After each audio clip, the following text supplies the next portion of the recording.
How to solve height and distance NCERT with Rehan Educare.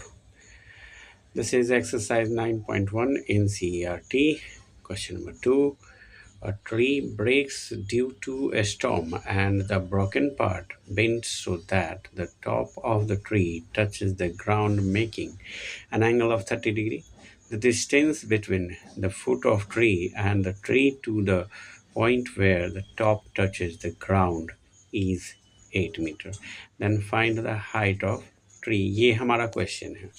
तो इस question के according हमने पहले से ड्राइंग बना रखी है, जिसमें ए बी और बी डी जो है वो इक्वल है. ये ब्रोकन पार्ट हो गया जो ज़मीन के पास टच कर रहा है, फुट से डिस्टेंस हो गया इसका 8 मीटर. फुट हो ट्री का जो ब्रोकन पार्ट रेस्ट वाला जो खड़ा है परपेंडिकुलरली वो BC हो गया, और BD हाइपोटेनस की तरह ज़मीन को टच कर रहा है. तो let AC is the broken tree.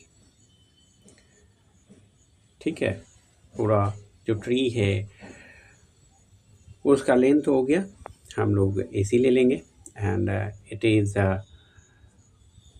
Broken from point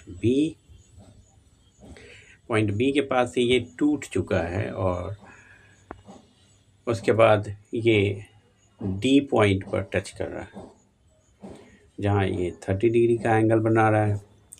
ठीक है, देन BD जो हो गया वो हमारा ब्रोकन पार्ट हो गया, ब्रोकन पार्ट ऑफ ट्री. इसको हम लोग हाइपोटेनस लिख सकते हैं BD को.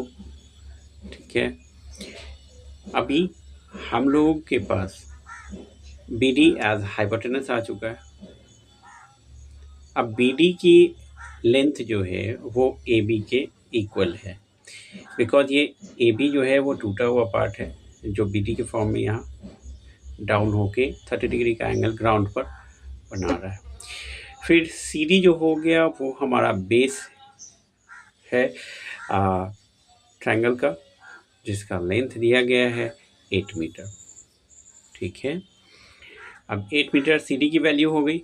हमारे पास BC जो रेस्ट पार्ट ऑफ ट्री है उसकी वैल्यू हमें फाइंड करनी है. इसको हम लोग एज अ परपेंडिकुलर ले लेंगे, इसको P से डिनोट कर देते हैं. अब in triangle BCD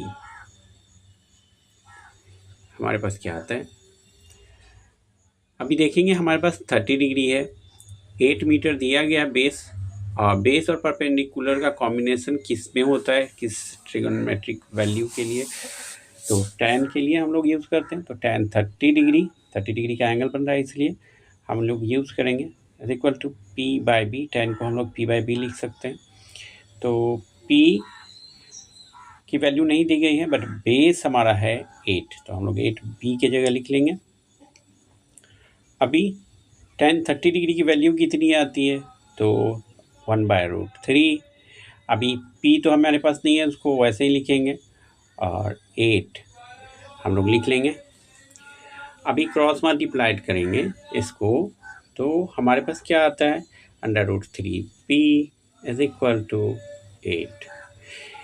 then P is equal to क्या आएगा, तो P इज इक्वल टू हमारे पास आता है 8/√3. ठीक है, तो P की वैल्यू तो हमें पता चल गई, यानी कि रेस्ट पार्ट ऑफ ट्री हमारे पास आ चुका है. नाउ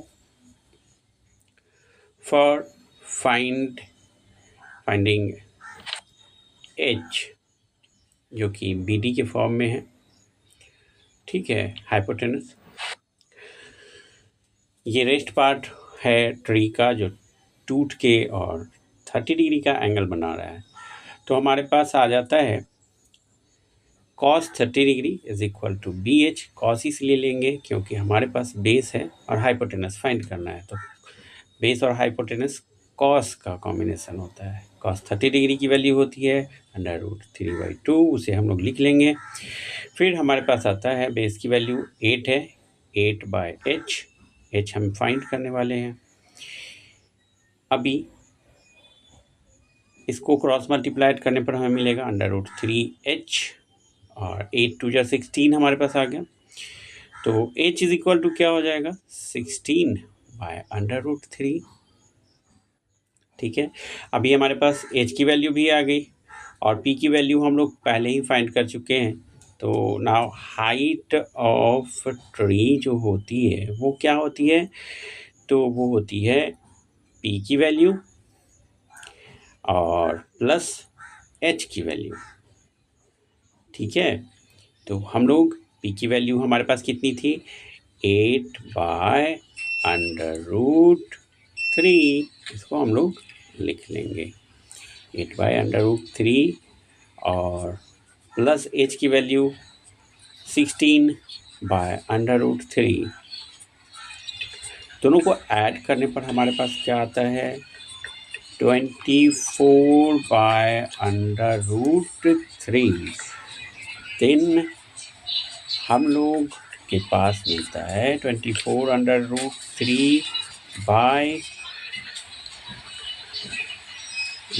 यहाँ हमें थोड़ा सा इसको सुधारना पड़ेगा, 24/√3 हम लोग लिखेंगे और इसको रेशनलाइज कर लेंगे।